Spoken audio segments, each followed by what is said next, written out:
This is a Frank podcast.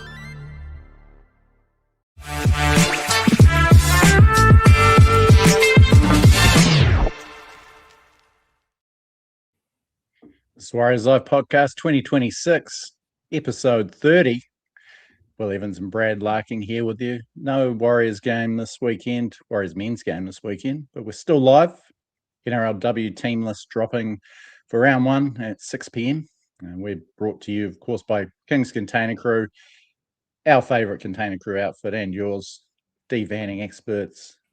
For all your container packing and unpacking solutions, head to kingscontainercrew.com. And if you want to gig with those guys, hit the Work With Us tab. Also, PlaceMakers, experts in the trade since 1981. Best trade range in New Zealand, of course. Everyone knows that. They're your know-how, can-do people. Now, Brad, we've got a new partner on board. You might notice a new little logo down the bottom there. Trying to introduce them. This is good. ComfortGlaze boys have jumped on board. Jake himself was one of the founding members, like paid subscriber to Substack, so he's a true blue Warriors fan. So they've jumped on with ComfortGlaze, looking after the lower grades, aren't we? Going to focus a little bit more on the other tiers of Warriors, which is at the moment that New South Wales Cup. We should be watching that the way everyone's getting injured at the moment. So all that will be brought here by ComfortGlaze. Now, ComfortGlaze themselves, I'm a builder. I like this sort of shit. The experts in retrofitting double glazing into your existing timber and aluminium windows, using, is it AGP, architectural glass product, market leader by far. Based in, I think that where we got Christchurch, Hamilton, and Auckland branches. Yeah, they are glowing up. Jake himself's in North Canterbury, probably not too far away from you, Will, is it? Just down the road, Stones Throw. Yeah, nice. So, what else have we got going on there? Just these guys are good bastards.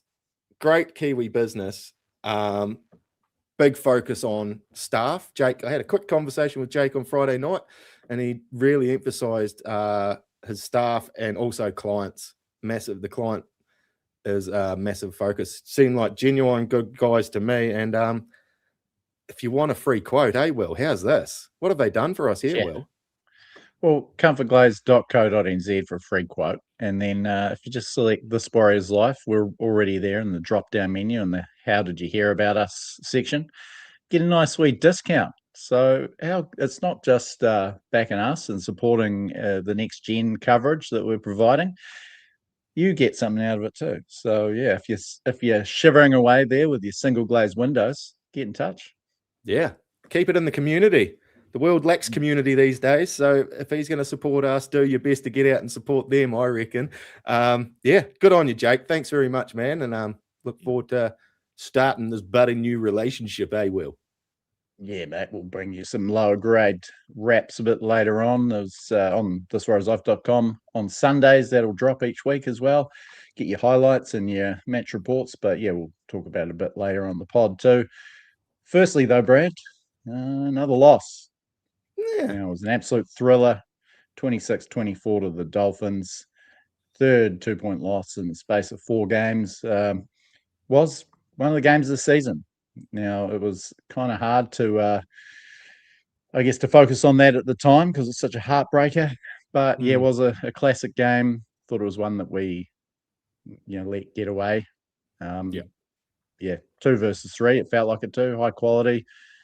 But what were your initial thoughts? Mine were probably not printable. Yeah, there's going to be the obvious, which we'll touch on. The other glaring thing from that game is we gave them so many points. We gave them a leg up. There was a stage there we gave them multiple sets of 6 in a row, which led direct to a try. Poor old Dell had the spill that led direct to a try. There was just we gave them such a leg up, which was disappointing. In general, everyone, I thought the forwards went good, especially Tanistow's Smith. I don't know. I don't know why he was left off the park for so long after that first stint.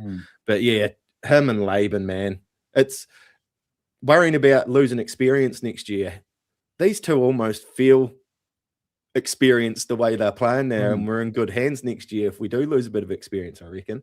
So yeah, I was trying to find a glass half full there, and I thought most people played all right. We did let it go, and we only lost. Everyone's bitching and moaning and hitting the roof, but it was only 2 points to the third place team in red hot form. So we're still traveling pretty good. Yeah, pretty good. I thought it might be one that we look back on at the end of the season if we drop out of the top 2 or even top 4, particularly on the back of a couple of tight ones as well. And the two reasons why I'm, I guess, most dark on it, they lost Isaiah Katoa after 13 minutes, and we very quickly got out to a 12-4 lead. So you think we're in the box seat there. Dolphins played exceptionally well. Nicarima was outstanding. And yeah, they got out to their own 8-point lead. Really proud of the effort and composure, I think, to claw back and get that lead with 5 minutes to go. But yeah, then if you're leading, especially if you grab a lead with 5 minutes to go and you lose from there, 90% of the time you should be closing it out. And they couldn't control a short kickoff, and absolute bumbling efforts to allow Selwyn Cobbo to grab that match winner. But as you say, Brad, plenty of individual positives. I thought they were great across the park. Just a couple of glaring exceptions, which we'll get to. But yeah, the pack was really good. Good point in that about Stowers Smith, only 33 minutes or so. I thought without Ford in the team, it was really interesting to leave out, someone that has such a big engine, gets through so much work. Yeah, I thought they probably could have brought the TSS Earns law on a bit sooner again. Yeah, a great performance, particularly Laban. He was our Kingz container crew MVP, 8.5 out of 10. Scored that first try, laid on the other one with another great grab. He's like a Nanai, like Halasima, like aerial threat, and tackled the house down, 49 tackles, and aggressive too. Like, you noticed him in there manhandling people, forcing errors. It was it was good stuff. So Tane was really good again. In a tough game. Tamati really, again, we talked about it on Friday. He just produces those highlights. The try saver in the corner on Cobbo. He almost stopped the first one by Cobbo. Not to mention Stowers Smith's try saver on Nicarima. And the line break, the try assist, 140 odd meters from Martin. He just keeps on producing, and kicking game was probably subpar. Those bombs just not getting deep enough. But again, there's just no way, nowhere near enough in there to be making any changes. Certainly not with Martin. No. We'll come to Metcalf's New South Wales Cup form in a bit, and that sort of perennial storyline. But yeah, lots of positives. Just disappointing to Healy as well. Took the big gamble and put us in front. There's a big moment for him. I'm sure he felt the pressure with Tafua nipping at his heels for that spot. So many positives. Just disappointing to let it slip and get beaten on the bow just about. Yeah, another thing I did enjoy about that game was the little bit of niggle and fierce battle between Capewell and Bostock on their edge. They were into it and pushing and shoving, and the young fella was giving it back just as hard to the old boy. It was I like sort of watching that in the background of the game.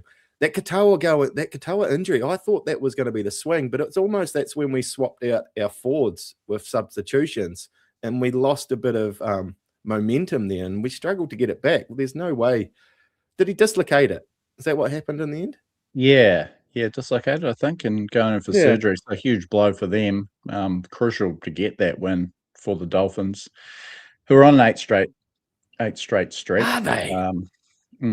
But there's a lot of the fan base that are happy with that. We pushed the team riding that high and on a big streak, and that is true to an extent. But I thought after losing Katoa and getting the late lead, it's one that we should have won. Great game. The neutrals loved it. Everyone's raving about it, much like that Warriors Panthers game. It would have been a good one to watch. That was the wildest I got watching it at home.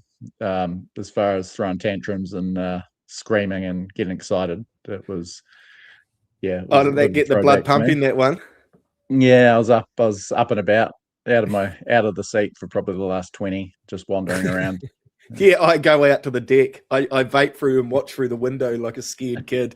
Yeah, I can't. I get too pressure. I get the jitters and I start pacing. I'll stand in the look through from the garage. Yeah. Geez, another great. So we're delaying the inevitable, but how good would you have that commentary team every week? Oh, how? Yeah. I mean, if there was an unsalty moment of the week, it would go to that commentary. Quite a fan of Matty Russell anyway as the lead caller. Yeah. But yeah, Luke Carey is my favourite. He has been a breath of fresh air. He's been outstanding. And to pair him up with Johnson, who is awesome when he's on the Fox coverage, it was just a dream. Yeah. No, it sounded. Yes, we did. I see Jerry. We got the Aussie commentary, and it was an incredible team. So great stuff. Hopefully, we get more of it.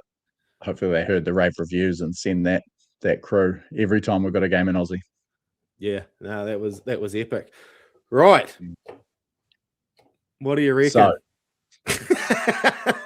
yeah, the obvious talking point out of that one was the calamitous performances of Ali Laatawa and Adam Pompey, again highlighting my decade-long bugbear of not having, top class centers. I mean, it was disastrous.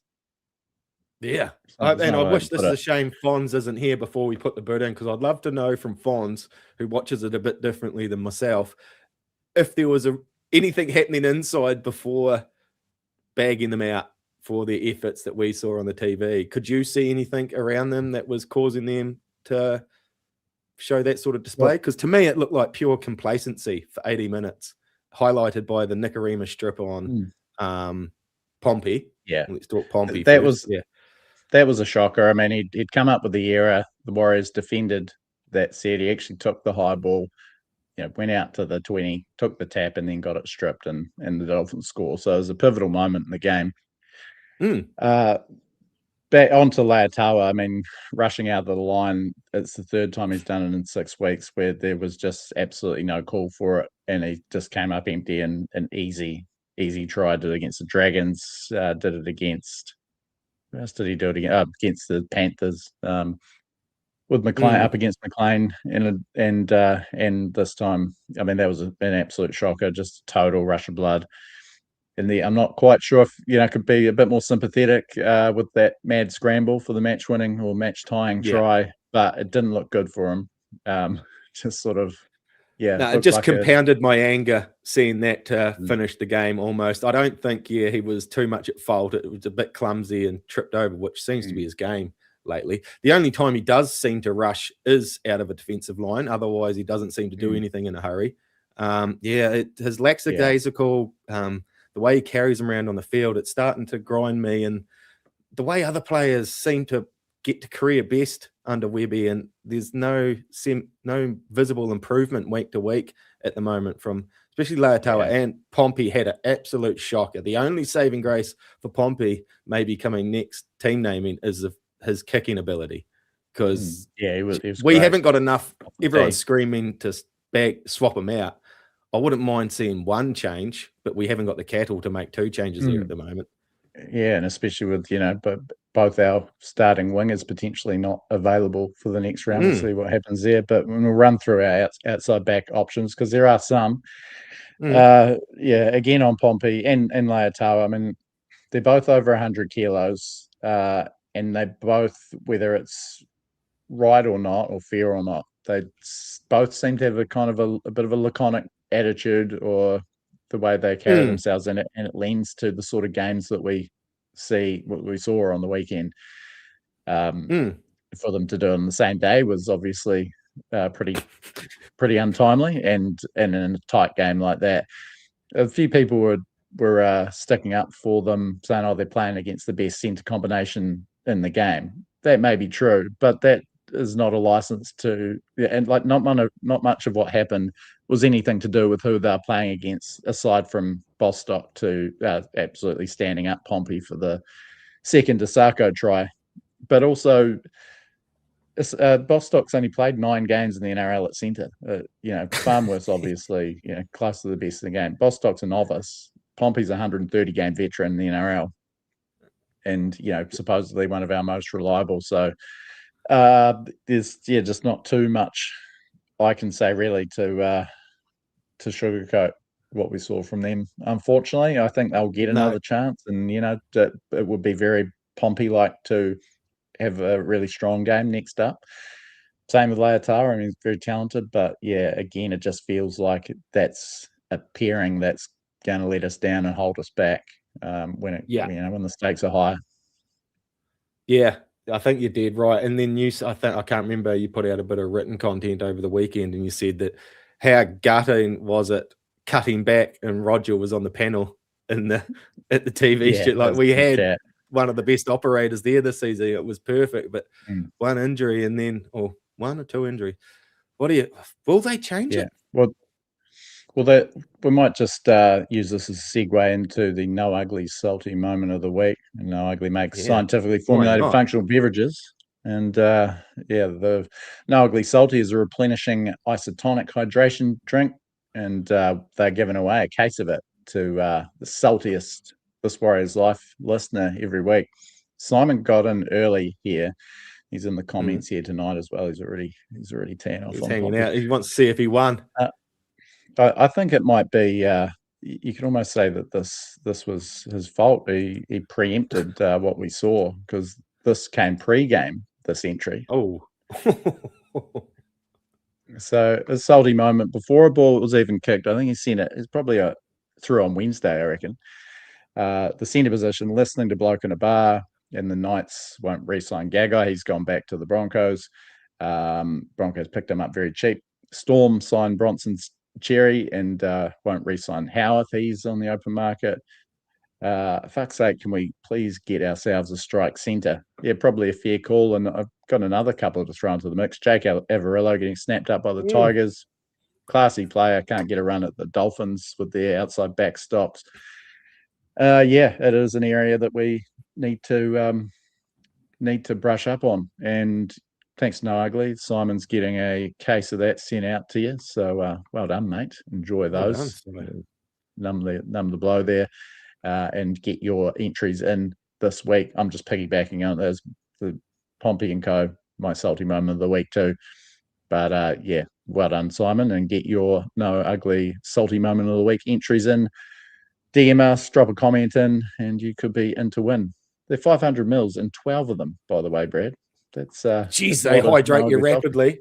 I've never been hydrated so rapid, man. Yeah, it's insane. It's scary.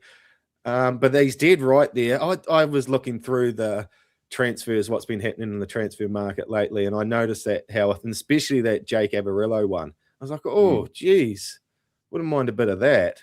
Just, I'm getting a little bit tired of buying projects. Like, got a garage full of projects. Just get one finished, eh? Buy one finished, so we're not just working in the garage all the time on projects. Yeah, good call. We've got Grant Anderson coming on board, and I mean, at this stage, he's walking straight into a centre spot, because he's now that he's come back from injury for a Broncos team that is battling. I've lost 7 straight. He's playing well. Great try against the Roosters. Just seems like an incredibly reliable, but a guy that does come up with some big moments as well. McGruff's already calling him buy of the year for 2027, or maybe he's talking about 2026, but he's going well for the Broncos. Yeah, nice. Have the shape of centres changing like fullbacks have in the last few years with the likes? You look at those tall streaks of piss at Cowboys, and then you got your boss stocks and that. Like, who are the other big centres like your Leotawas and that getting around at the moment? Even Kohler, he's a tiny little quick. Yeah. You can be that big and still agile. I suppose Cherry and Bradman Best, you're looking at in those sort of categories. They can wind up and get some pace, but they're not quick off the mark. Pompey and Leotawa, they can get caught out in defence, and it just does seem that they're a bit too laconic for our own good. Other options, and again, I'm thinking that they'll get another crack next. Do you team was reckon they Czech. will both get a crack? I reckon he might give Maybe he's done it to Leotawa before. I reckon he might give him a little holiday. He dropped, well, not so much drop, but Pompey had to return through New South Wales Cup when he came back from suspension because Roger had kind of cemented that spot. And then did Roger get injured or Leotawa, allowing Pompey to come back, and then before too long Roger was done. Looking at other options though, and that's why I think maybe he won't make a change, because the options are thin on the ground. There's if our wingers were to come back with Dallin, the hamstring injury on the weekend, Khan Pereira still listed TBC, that frees up Chance, who didn't make a great fist of centre for those 2 games he got a chance. You've got Jai Linane, although I really don't know that he's going to throw Linane to the wolves, as good as he looks in New South Wales Cup, and he is that kind of wiry, very, very quick Cowboys type centre that you were talking about. I'd love to get him to get a crack. I think he looks the goods. And then there's a host of back rowers that could do the job. I thought Eddie Itameatava looked outstanding in that centre spot when Pompey moved to the other wing. He laid on a try, strong runner, mobile. He didn't look out of place like Capewell can sometimes do when he's shoved out there. He looks like a villain. I thought Eddie looked good, but and then there's Seaman due to come back. Halasema's started at centre a couple of times with well stocked for good back rowers. Maybe Halasema could come back as a centre. There is the Capewell option in the same vein, although I don't know about starting in that centre. No. Seems like he's a nice mid-game cover, but I don't think you want to start. Like, I don't know. I suppose what happens at centre What happens? Hear the way I pronounce that then? But anyway, what happens at centre is gonna depend on what's going on with Dallin and Khan, isn't it? Out wide. Well, if they're both out. I mean, we've already got Chance filling in. I think you might shift the Pompey out then. Yes, yeah. Well, Pompey, I've always said he's a pretty handy winger. You just want him closer to the sideline, as close to the bench as possible, thanks. If he's out there, get him right on the edge. Yeah. Well, this is a concern. If both of them are out, you do need someone to see the Pompey to the wing and someone else coming into the centres, or you're picking your next winger and they're thin on the ground. Hazen-Mellors, I just don't think is ready. No. But his New South Wales Cup form is patchy at best. So only recently back from injury. The other winger, Dayon Amatuanai, he scored a good try on the weekend. He did score an absolute blinder soon afterwards, but it was ruled no try. I don't have the bunker. That was a classic finish. He's pretty handy. Played 80-odd New South Wales Cup games, scored a pile of tries. But it's really, really thinning out. And we haven't heard anything about Luke Lalili, the Tigers youngster who's going to Perth Bears. It was a big, big story last week. We had all but signed him before June 30. But that's kind of fizzled. So, yeah. But we did make it. Have we made a mid-season acquisition? And we have. Is it official? The Steve Price's boy? Yeah. Riley Price. Right, good yarn. Quick tangent, real funny yarn. Trace read the article this morning at Smoker, was reading it, and she goes, Jesus, he looks like his dad. And I was like, what? And she put the phone in my face and she was looking at Steve Price. I was like, that is Steve. That's why he friggin' looks like it. But what do you think? That's an odd signing, isn't it? Do you reckon this is a replacement for Gannon? Yeah, Gannon, and maybe it suggests that Capewell isn't a certainty to re-sign. It's getting pretty late in the piece to not stitch up Capewell. I mean, he does. It does seem like a depth signing. Played a lot of middle, played a lot of second row. 3 first grade games, a couple for the Cowboys, 1 for Penrith. 80-odd New South Wales Cup and Queensland Cup games. He's currently the Dolphins, but hasn't played in first grade for them. So, I mean, I think that sort of illustrates where he's at in the pecking order in the NRL. Seems like a good, solid player, just purely for depth. It's like they're trying to get an old boys' Suns 13 together, eh? Mellors, they're slowly stitching a full team of sons Yeah. of previous. Yeah. I think they should, TAB should frame a market first son of Warrior to become the first legacy player. You got Braylon Yeah. Marsh, who's probably be about $13. Hayes and Mellors, I'd probably put in about $6. Jet Cleary and Price would be probably even. Do you reckon they'd be even? Like Price would $3. probably be closer, wouldn't he? Yeah, he'd Probably putting him. just in the position, maybe. But yeah, Is it we've got a lot illegal of to depth start there. our own gambling sort of site? Like, can we just start one? Any I don't legality into? I see people rattling off cars and that all the time.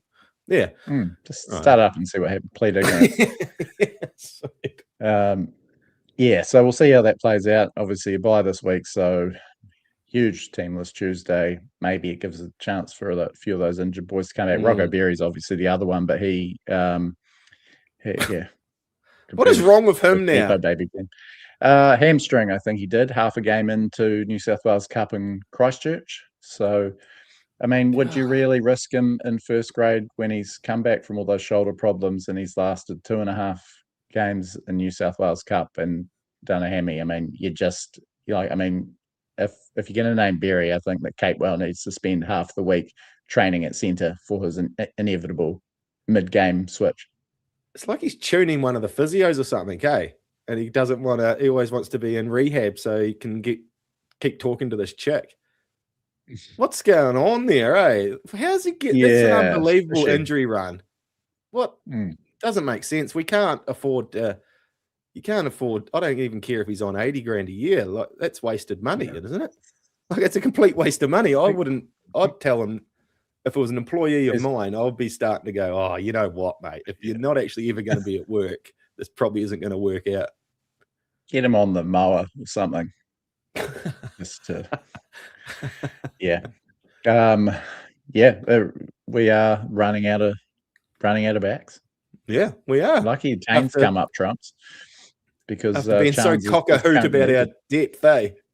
Very good. Yeah, take this, you maggots. And this is in Pompey and Laotawa. They were our first choice centre pairing at the start of the year. They just haven't aimed up. It hasn't been a good year for Pompey. It was a good few years for him, and he's been pretty patchy. Laotawa has had some good moments and some shockers, and it seems to be unravelling a bit. And getting towards crisis point. I don't think we lose anything by having Linane in there for Laotawa. No, nothing at all. He looks at home. I'm sure he'll be targeted, but he's racking up big meters, busy, hungry. Exactly. At least he looks like he's wants to do something out there. He looks like he's interested in the game. Where I don't know, and it's probably unfair to say that because it's just the way they carry themselves, those two. But it doesn't help the situation when they have a bad game, looking like they don't give a F. It really rubs salt in the wound. Linane, I haven't seen every minute of New South Wales Cup he's played, but he certainly hasn't looked out of place. Oh, mate, hasn't I've probably seen 5 minutes in total, but I'm desperate now, man. I don't care. He's got a number 4. Put him in. I don't know if he's better or worse or anything, but I'd just like to see some sort of change because I know what I'm going to get. Mostly he's out not of going those to get week to week. Hasn't been getting done on defensively or anything like that in New South Wales Cup. Maybe I feel like it's going to be a hand being forced still before we see an immediate change rather than him axing Pompey or Laotawa on a gamble. We've got the NRLW teams coming up shortly, but we might rip into our first ComfortGlaze lower grade report there, Brad. Look at those 2 losses to the Canberra teams on the weekend. You're retrofitting double glazing experts, in case you missed earlier. ComfortGlaze. Go back to the start of the pod if you weren't here for the first few minutes. Our new partners, ComfortGlaze, great team.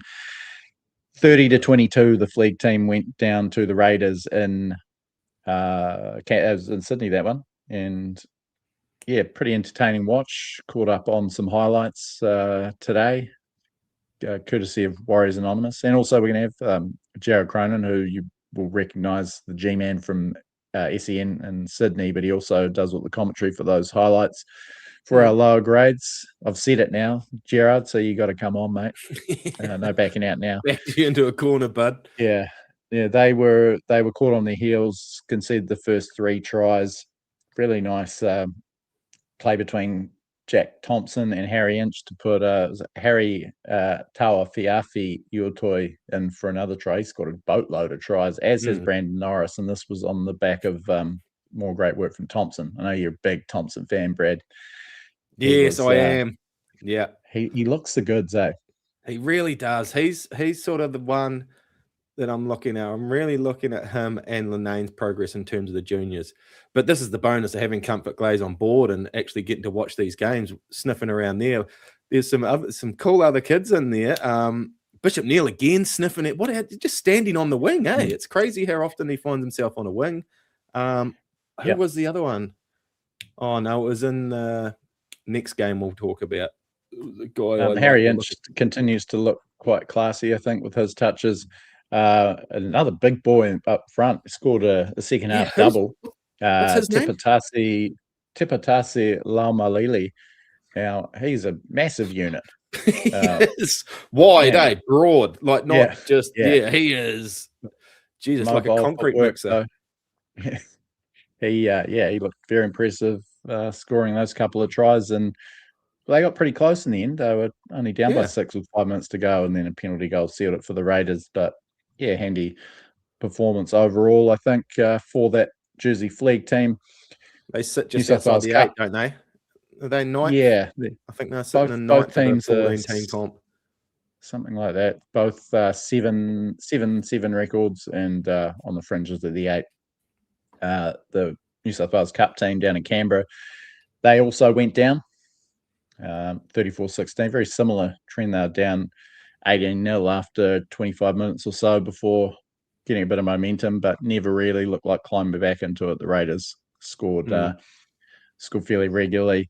As I mentioned, Amatuano scored their first try after some nice work from Metcalf and Tafua with the grubbery pass, maybe a bit fluky.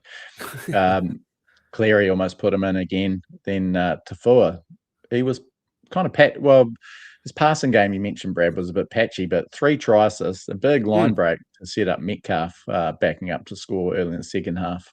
Then the and that defensive effort, chasing down from 60 metres. See that one where the effort he put into, he's quick, isn't he? He's rapid across the ground. One name that I liked in there, though, that I'm going to keep an eye on, Hohepa Chandler. That is, I reckon that's a name. Yeah, that was cool. That is a name I want to see in lights. It just sounds so rad. Yeah. So, I followed him a bit on that.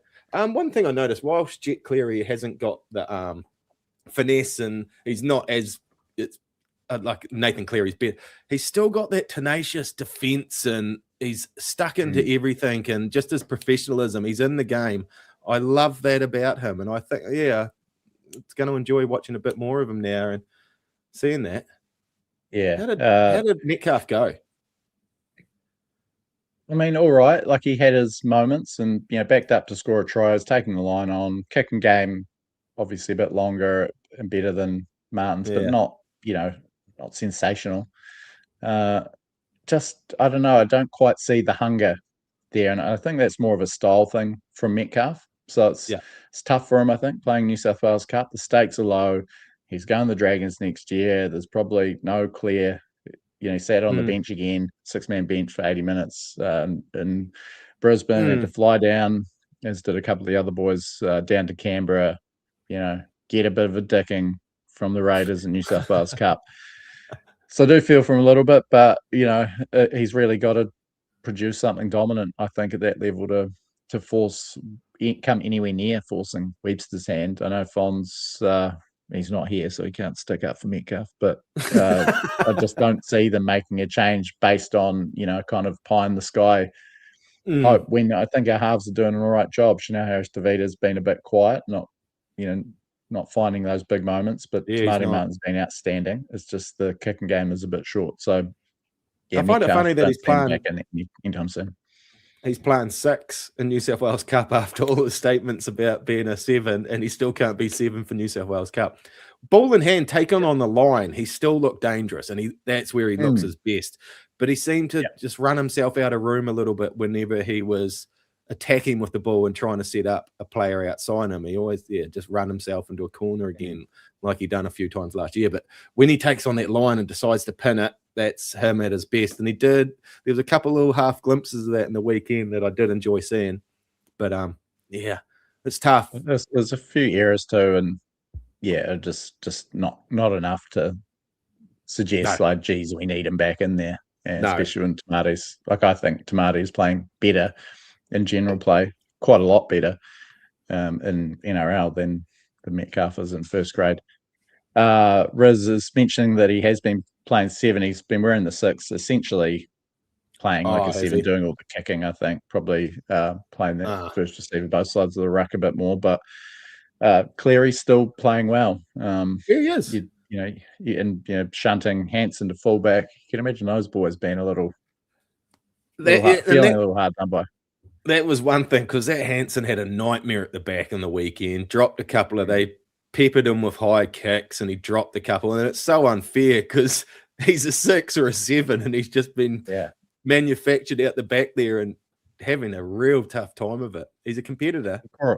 Poor old Geronimo Doyle, who's been such a workhorse for that team, goes all the way to Canberra and sits on the bench for 80 minutes because of that late shuffle. But on the whole, some bright spots, but outclassed by the Raiders. Don't think we're going to go back to back in New South Wales Cup, particularly with their depth being tested consistently.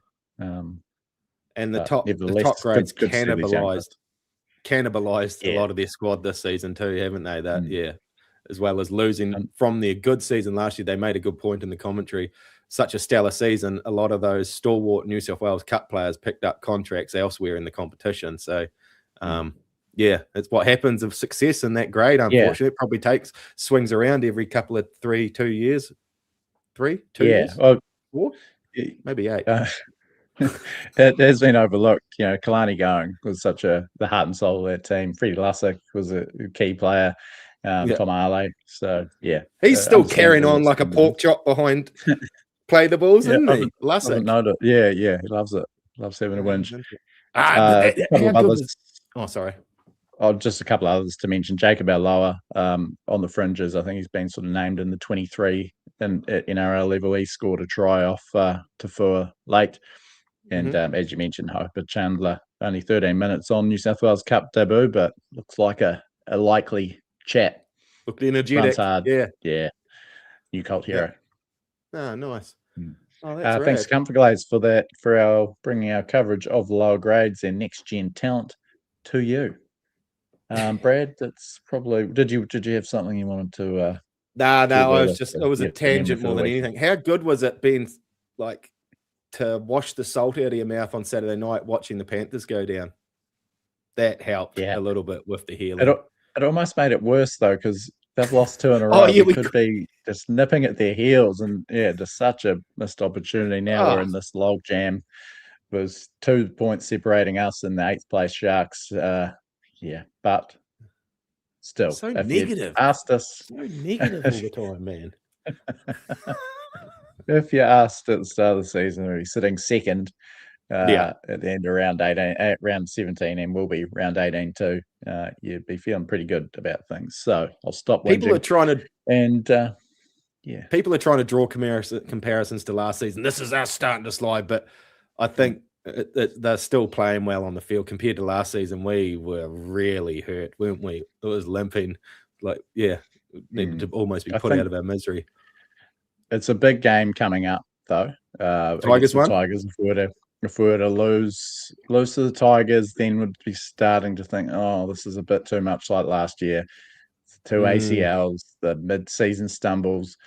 The other part of this loss, Brad, is the inability to close out close games, and that was a trademark last year. We went with Metcalf. We went 6-1 in games decided by 6 points or less. I think the season ended up 8-4. Now we're 1-3, and it's obviously 3 times in 4 weeks. And I think the tougher part of that is that we were run down late in all of them. Panthers scored in the 70th minute. That field goal to the Sharks, when we probably had a good chance to close it out, or at least get to Golden Point, and then being scored on with 3 minutes to go after we grabbed a late lead. So yeah, just lacking a bit of composure and a bit of clutch, which Metcalf obviously provided last year. I'm not saying I want him back, because I don't, but it is something that's missing, and I think it's something that probably Boyd would have provided. Brad, are we going to rip into some NRLW Round 1 team lists? The Wahs-Phins. Yeah. Yeah. Let's do it. Here they go. Now, exciting times, playing the Bulldogs in Hamilton on Sunday afternoon, 3:45. Oh, this is a good one. Everyone should be watching time. this weekend. Yeah. It's only 5 NRL games, so no excuses. Get around this. And the team is as follows. Arpy Nichols, the captain, at fullback. Good to see her representing the club at the NRLW launch on Monday. My feelings on them sending Rocco Berry over for our NRL team. So that blew that out of the water. On one wing, Lavinia Tauhala Liku, Taisha Ikanazio, Emanita Paki in the centres. Peyton Takumana, she was down in Christchurch with the community team. She's on the comeback trail from injury, so good to see her on the wing in the lineup for round 1. Gal Broughton, reigning Dally M NRLW 5'8" of the year, Kiwi Fern, dual international, and a hell of a character. Exciting to see her come over from the Broncos. Patricia Malipo, the halfback, exciting talent, great rookie year last year. Another Broncos recruit, Anita Nuasala, up front, signed for 3 years. The Kiwi Ferns veteran, so great to have her on board. Brilliant premiership winning experience. Is there any relation? Yes, she is Frank Paul's sister, I believe. Yeah, nice. Correct me if I'm wrong. Capri Paco at hooker. Maya Hill Moana, another Kiwi Fern in the front row. Mairiri Pukatapu and Shakira Baker in the second row. Ashley Matapu at lock there. Interchange of Jasmine Hurawai, Harata Butler, Lyshan Albert Jones, and Christabel on a semi. So, pretty strong squad. Some interesting names in the reserves list there. Natalia Hickling, she's another recruit. Stacey Waka from the Broncos, the Kiwi rugby union superstar. Had some injury problems. That would be great to see her come in for a club debut. Or was Stacey here last year? I'm getting mixed up. Was she here last year and was on? I'm unsure. I'm just trying to win. Where's our centre? Yeah, no Meli Hufanga, so that's disappointing. Yeah. There's Stacey Waka from the Broncos. She missed all of last season after a stellar debut year in 2024. And good to see her over on these shores. But Meli Hufanga, so that is a disappointing blow. Oh, I love she's worth the price of admission alone. Yeah, no mention of her in this. Has not been named, so we'll wait to see what the go is there. Yeah, interesting. Otherwise, exciting to see some of those other Broncos recruits come on board. Looking at the Warriors NRLW season, their return season last year, I thought they overachieved, especially with some players unavailable and some horrific injuries and suspensions. Won 4 of their 11 games. Yep, maternity leave. Yeah, Michaela Blight is the one that I was thinking of that maternity leave mid-season. Lost a 4-match losing streak kind of shunted them down the ladder, and they eventually finished 8th. But some good wins in there. A young squad, and I actually thought they might struggle a bit without their that key position experience in the halves. Gal Broughton shores that up for sure, and expecting them to climb a few places, maybe play a bit of finals footy. Ron Griffiths, the Newcastle premiership winning coach, he's in charge there, and I think they're building a nice little program in the NRLW. So, how did the yeah, Bulldogs travel? I was trying to do a little search then for yes, so they're our fellow 2025 entrants, the NRLW, and they finished just behind us. So they won 3 and drew 1. So just a point behind us on the ladder. And they only won 1 of their last 9 after winning the first 2. Just looking at their squad to see if there's some sort of familiar faces. Taylor Preston at halfback, but probably one of the lower profile squads, I dare say. Former Western Force player coming in, but I think we should be starting warm favourites for this one. Brad, what do you reckon? I'd like to think so. Yeah, like you said, I'd love that young halfback. She's got something special going on, that girl, eh? And we'll know. I'm looking forward to digging back. Obviously, my knowledge of the NRL is not the greatest, so my knowledge of the NRLW is a little bit less than that as well. So I'm looking forward. It's awesome just having these extra games on the weekend, and they're always entertaining. There's always hits. It's like rugby league from 20 years ago, as far as I'm concerned, to watch. And it's I love the fact that these girls are going to be back on the TV each weekend with the rest of the games. It's awesome. Yeah. No, excited to bring you a bit of this coverage as well. We'll get some match reports and highlights up on the Substack for you as well, and celebrate the women's side of the club. Tune in 3:45 Sunday. Brad, I've got a top 10. Seeing as we're got a bit of top time 10 on our hands. What? Yeah. Cereals? Well, toothpastes? Pasta? I didn't want to bring out the big guns too early, so I've gone for a more traditional rugby league based one. But top 10 mid-season transfers to the Warriors. To the Warriors? With old Briley Price coming on board. See where he might be able to slot in. And I really was scraping the bottom of the barrel towards the end of it, to be honest. We're probably more renowned for giving away players mid-season. Namo and Hoppy, Lauatiti to Super League, Torpy to Super League, Nathan Feen to the Dragons, won a premiership, Inu to the Bulldogs, reached a grand final. So you're saying it could have been McKinnon, a top 5? Yeah, McKinnon left early, Blake Green, Dylan Walker. So whiz. Just a bit of a note here. Didn't consider our 95 mid-season arrivals from the UK, Dennis Betts, Frano Boddicker, or Richie Blackmore.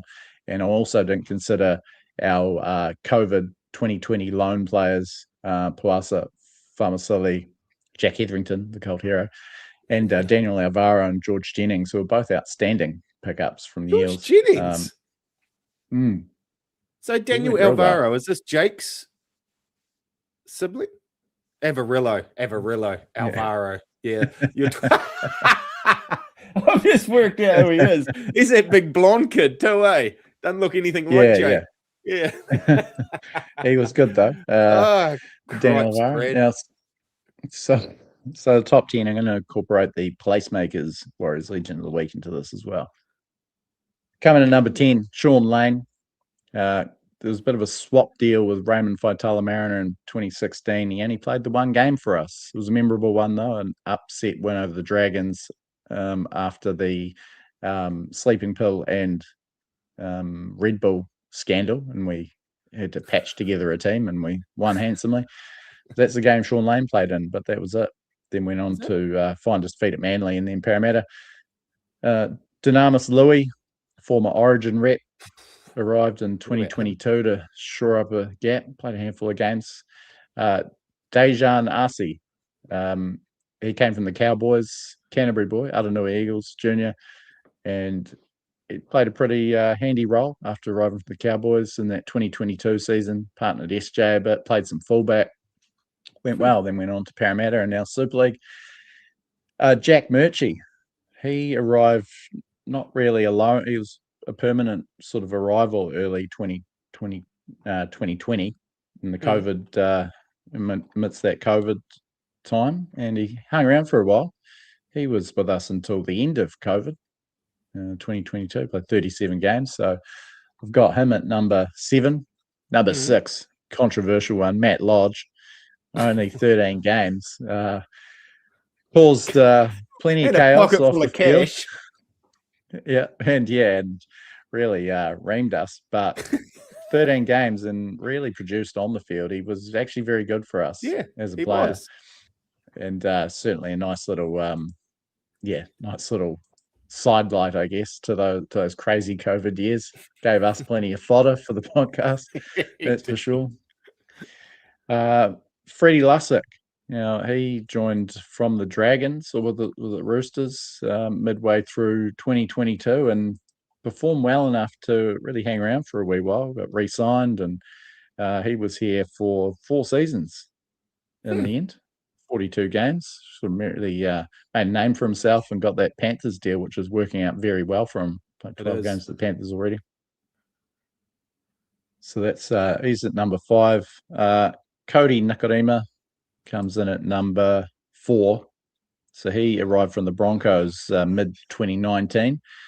Had some good moments, some very good games. A bit of a mainstay, I guess, for us, but didn't never quite hit the heights. I think he's playing the best footy of his career just about now with the Dolphins. He torched us on the weekend. Off contract to take. Too. Yeah, they bring George Williams from Britain back. Are they bringing him back? Yeah, I'd much rather have Nikorima. I know he's getting on, but you get him more out of Nikorima, I think.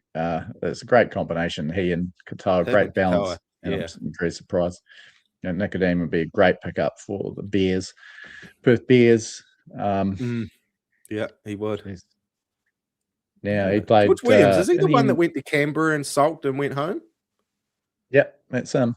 And he's having another go. Sweet. Yeah. 59 games we played for the Warriors, Cody, in the end, and he was another mid-season departee. Went to Souths midway through 2022 before the Dolphins started. Number 3, John Simon. Now, wasn't he a handy little pickup? Just a great player to recall from the 90s, former Origin rep, just brilliant instincts. He was made captain in his second game for the Warriors after arriving midway through 99. With Matthew Ridge getting suspended every 5 minutes. And he was really good for us, 32 games across the season and a half. Had some great days for us. Jeez, we'd kill for his kicking game right now, wouldn't we? Oh, yeah. He had not a his goal boot on him. Shocking goal kicker, but he could get around the field, though. Yeah, drop goal. He could ice some moments at the end. Wonder what he's up to. Give him just a little train and trial, 60K or something. Help us limp through the year. 54. Oh, he's got 18. He's got 2 years in him. Yeah. John Simon, number 3. One of my favorite little anomalies from Warriors history. Teammate of his and our PlaceMakers Warriors Legend of the Week, Brad. Hopefully I can get this up. He's going to flash Warrior up number here 68. Robbie Mears. Mears. He was a wonderful pickup for the Warriors. He arrived midway through 99. He'd been at the East and the Bulldogs, and he was let go at the Bulldogs at the end of 1998. He was actually out playing in country footy. I think somewhere on the Central Coast, maybe. Yeah, Roosters, Canterbury, several seasons, never really cracked it. Then came to the Warriors midway through 99. They immediately walked into the hooker spot. Jason Deep moved to lock. He had a great year in 99 and was a big part of that late season charge under Mark Graham in 99. Then 2000, our player of the year. Was he? Played 25 or 26 games. He started the year at halfback with Stacey Jones out with a broken arm. And had a great year after moving back to hooker. Took out the Player of the Year award. But with the club effectively folding and becoming a new club, and New Zealand Warriors under the new ownership, he was one of the ones that was not keen to pick up the reduced contract, and He went to Super League for a year, then finished his career at West Tigers, a few seasons there. Real competitor. Yeah, very handy hooker. He came to New South Wales calculations at one stage during his time with us. But yeah, just really bought in a very tough era for the club. Guys like him and Jason Deeth, John Simon really stepped into Terry Hermanson, keep us afloat. We had no money, no recruiting power, and very little allure anyway for top line players. And yeah, just sort of saw us through those terrible years. Haven't some of these journeyman, no-name Aussie professionals over the years served us well? Like, got us through some real lean times. Your Grant Ravellis, your was it Gaddis? Georgie Gaddis, your Jason Deese, this bloke. Michael These guys were just the metal that held it together in some real shithouse years. Absolute basket case of a club. But these guys turned up to work each day and done it and shone in this basket house club. He was a ripper. I didn't realize it was that. What year did you say? 99. So that was 99. Mark Graham's first year. Yeah. Yeah, no, he was a weapon. So cheers, maybe old Riley can put himself on this list, but we do still have one to go. That was our PlaceMakers Legend of the Week, though, number 68, Robbie Mears. And number one, none other than Dallin Watene-Zelezniak, the milestone man at the moment. 100 games on the weekend, scored a 75th try. He's creeping up that leaderboard. He's only 5 tries from second spot outright, and hasn't been a great pickup. He's probably one of the least enthusiastic for me personally as a fan when he signed in 2021. Terrible stint at the Bulldogs, or it sort of really fizzled out, and pretty patchy to start with, and then just exploded. Career best year in 2023, broke the club record, Dalian Winger of the Year, 24 tries in 20 games. Good follow-up. Struggled last season. He's back with the bang this year, the veteran. 16 tries in 15 games, not letting any in.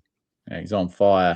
Shame to see him break down with 20 minutes to go the other day. But, yeah. What was the fact you hit me with? He's not letting any in. You hit me with a quite a surprising fact on the weekend. Yeah, I think has he only let in one try to an opposing winger this year? Yeah, and obviously the ones last year weren't all his fault, but for his opposing wingers to only score one try, that's quite extraordinary for anyone. Like, I mean, wingers score tries. It's what they do. So I've got another stat for you, Brad, that I think you'll find equally impressive. I uncovered this in the Stats of Spirit article the other day. So if you want to get your mitts on the full version of that, join us as a paid subscriber on at thiswarriorslife.com on Substack. But so Dallin wasn't a noted try scorer, and he played a lot of centre and fullback at Penrith and Canterbury. But 40 odd tries in 100 and a lot games. Now he's scored 75 in 100 games for the Warriors. Greatest try scorer and strike rate in Warriors history by far, even better than Manu. But this stat, and took me a wee while to run the numbers on this, but since he arrived at the Warriors in mid 2021, so 75 tries, the only players that have scored more tries in the NRL than Dallin during that period. And bear in mind that the first season and a half he was playing for a team absolutely battling. So Alex Johnston, 106, Dom Young, 86, Ronaldo Mulatalo, 83, and Daniel Tupou, 81. All very elite try scorers playing for good clubs for the most part. And Dallin coming in 5th during the time he's been at the Warriors, 75 tries. Bravo. Yeah, exactly. Didn't he look good out there early doors in the weekend before he got rid of the hip? He looked like a young John Rambo out there in the weekend, I reckon. Band on, ready to smash shit up. He takes a bit of he cops a bit of grief from us every now and then because he has got a brain snap in him. But all in all, geez, he plays his heart out. And if you can get those sort of, what's it called? Get that. What am I trying to say? If you're getting those points out of him every week, it's you got to love him, really. You do got to love him. How long do you reckon he'll go around for? Great finisher.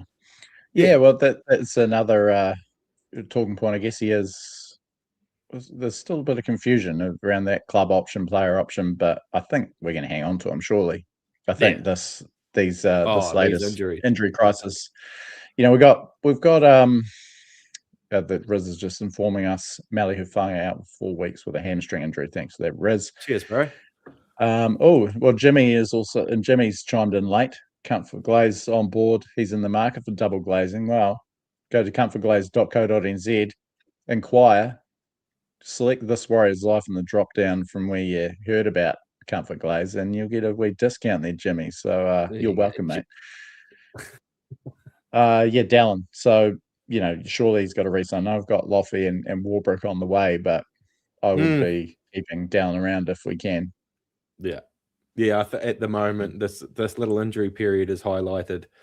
Yeah, a month ago, I was probably thinking it'd be nice to switch him out with someone just for something refreshing. But what's happened in the last few weeks, injury wise, he is gold to losing us. Roger.